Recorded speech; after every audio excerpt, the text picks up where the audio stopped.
Bora te contar também a respeito de Flamengo e Palmeiras, de olho em Bernard, ex-atacante do Atlético Mineiro. Tem as últimas do mercado, bastidores, o Grêmio interessado na contratação de Bruno Henrique, atacante do Flamengo. Bora te atualizar também sobre o Flamengo com mais um clube interessado em Pedro, centroavante do Fla. Já no São Paulo, preocupação com o sorteio contra o Flamengo. Rubro-negro com muita sorte, São Paulo com pouca sorte nas últimas edições do sorteio da Copa do Brasil. Por falar em Inglaterra, vou te atualizar sobre as vendas de atletas no Flamengo. O presidente Rodolfo Landim tomou decisão importante. Tem também as últimas do mercado, bastidores, finanças e muito mais. Para não perder nada, só apertar esse botão vermelho de inscreva-se. Combinado? Bora te falar sobre o Grêmio, que promete abrir os cofres para contratar Bruno Henrique para a próxima temporada. A ideia dos dirigentes gremistas é substituir Luizito Soares com o atacante do Flamengo. Você sabe que o Luizito Soares, o uruguaio mais bem pago do futebol brasileiro, ganha 2.200.000 reais por mês, encerra sua passagem pelo Grêmio em 31 de dezembro. Ele vai, a partir de 2024, defender o Inter Miami. Isso já está combinado entre as partes. Com parte desse dinheiro, o Grêmio pretende convencer o Bruno Henrique a trocar o Flamengo pelo Grêmio. Bruno tem contrato com o Fla também só até 31 de dezembro e ainda não houve discussão para prorrogação do contrato. Hoje o Bruno ganha na casa dos 1.200.000 por mês com a camisa rubro-negra. Se o Grêmio, por exemplo, oferecesse 1.800.000, seria um baita negócio do ponto de vista financeiro, embora tenham contado para vocês, a prioridade do Bruno Henrique é permanecer na Gávea. Jogador que também interessa a São Paulo, Corinthians, Atlético Mineiro, Cruzeiro, entre outros. Bruno ficou um longo tempo parado, mas voltou bem. Virou titular absoluto da equipe de Jorge Sampaoli e já coleciona 21 jogos, 5 gols e 1 assistência. A tendência é de que ele renove o contrato com o Fla assim que o rubro-negro oferecer a possibilidade de extensão do contrato. Isso deve acontecer, mas o Grêmio promete se esforçar para convencê-lo do contrário. Bora falar agora sobre Bernard, atacante de 30 anos de idade, ex-seleção brasileira, jogador com boa passagem pelo Atlético Mineiro, na mira de Palmeiras e Flamengo, pelo menos é o que garante o jornalista Thiago Fernandes. Nas últimas horas, ele revelou que os dois clubes brasileiros já entraram em contato com o staff do Bernard para entender as condições de uma eventual volta. Nessa semana, o Bernard deu uma entrevista à TNT Sports, afirmando que tem a intenção de retornar ao Brasil depois de quase 10 anos no exterior. Tem contrato com o Panathinaikos da Grécia até junho do ano que vem. A partir de janeiro de 2024, o Bernard já pode assinar um pré-contrato para chegar de graça a qualquer clube brasileiro. Nem Flamengo, nem Palmeiras confirmam o assédio, tratam esse assunto como um assunto interno, mas achei legal contar para vocês sobre esse suposto interesse. Jogador que atua pelo lado do campo, 30 anos de idade, tem números razoáveis em sua passagem pelo Panathinaikos. Nessa temporada tem sido mais reserva do que titular.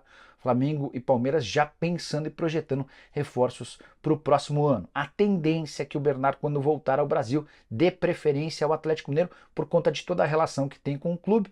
Ele é natural do estado de Minas Gerais, torcedor declarado do Galo e sempre que passa férias vai ao CT do Atlético. Já disse inclusive que tem a intenção de comprar um camarote na Arena MRV. Vou ficar muito surpreso se o Bernard aparecer em qualquer outro clube brasileiro que não o Clube Atlético Mineiro. Hora de falar sobre o Flamengo. Contei para vocês nos últimos dias que os representantes de Pedro, entre eles Giuliano Bertolucci, buscavam uma proposta da Inglaterra para o atacante. Pedro não aceitou se mudar para a Rússia. O Zenit ofereceu 25 milhões de euros, até porque tinha a expectativa de poder se mudar para a Premier League. O time interessado no Pedro é o Fulham, que recentemente perdeu o Mitrovic, centroavante da seleção sérvia e novo reforço do Al Hilal, equipe da Arábia Saudita dirigida por Jorge Jesus. Para substituir o Mitrovic, o time inglês, no caso o Fulham, topa bancar até 15 milhões de euros e esse é o problema. Os representantes do Pedro já sabem que o Flamengo não vai, em hipótese alguma, aceitar os 15 milhões de euros. Já havia sinalizado de forma negativa para 25 milhões de euros do Zenit, imagina 15 milhões de euros. A tendência, diante dessa situação, é que o Pedro fique pelo menos até dezembro. O atacante tem forçado a barra para ser negociado, mas gostaria de se mudar para a Europa. Não quis jogar na Rússia, também já havia recusado a transferência para o Al Hilal da Arábia Saudita. Já Gabigol conseguiu arranjar uma polêmica besta. Na próxima quarta-feira ele completa 27 anos de idade e está convidando a sua galera para uma festa intitulada O Poderoso Gabi. Repercussão péssima diante da fase ruim do Flamengo. É data de semifinal ou melhor, de quartas de final de Libertadores da América, o Flamengo eliminado, e o Gabigol arma uma festa de aniversário e ainda se auto-intitula o poderoso no momento de baixa do Flamengo. Torcedores e até jornalistas rubro-negros bastante bravos nas redes sociais.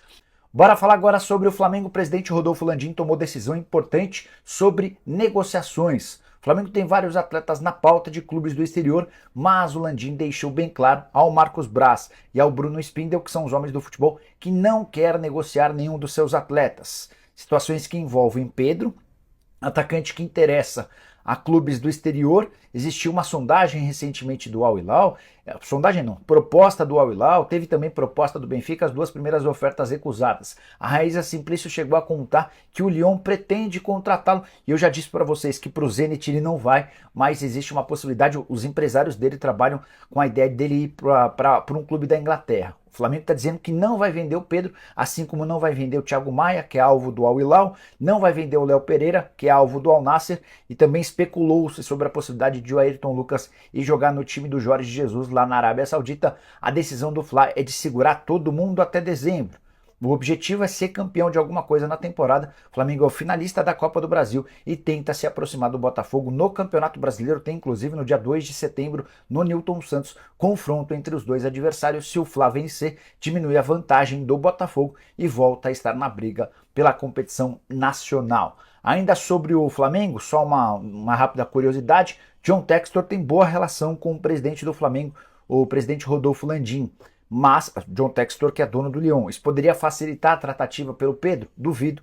Imagino que o Lyon não tenha os 30 milhões de euros que o Flamengo está pedindo para negociar seu centroavante. Saideira do rubro-negro, Davi Luiz participou normalmente do treino dessa quarta-feira e deve estar à disposição de Jorge Sampaoli para o confronto do fim de semana, jogo marcado sábado contra o Internacional pelo Campeonato Brasileiro. Bora falar agora sobre o São Paulo, preocupado com bastidores da final da Copa do Brasil. Na próxima segunda-feira, no Rio de Janeiro, sede da CBF, a partir das 14 horas, haverá o sorteio para a definição dos mandos das finais contra o Flamengo. Jogos nos dias 17 e 24 de setembro. A gente vai descobrir na segunda-feira quem joga a primeira em casa e quem joga a primeira fora. Importante lembrar que o direito de defender ou de atuar em casa na partida decisiva pode ser fundamental para a definição do título na temporada de 2023. São Paulo fez um levantamento que causou preocupação. Nas últimas 3 edições da Copa do Brasil, sempre que existiu o sorteio, o Tricolor não deu sorte. Só 4 vezes, por conta das bolinhas, o São Paulo decidiu em casa e 7 vezes o São Paulo decidiu fora. Mas o problema e a preocupação não termina por aí. O adversário do São Paulo, o Flamengo, tem tido um retrospecto muito bom diante das bolinhas. Nos últimos 13 sorteios dos quais o Flamengo participou, ele decidiu 3 vezes fora e 10 vezes em casa.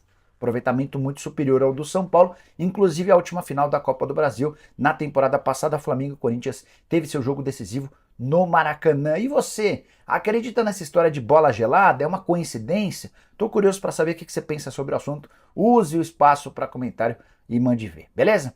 Sobre o estádio do Flamengo, o que se sabe até agora? Fala, torcedor flamenguista, deixa seu like, se inscreve no canal e vamos direto para a notícia.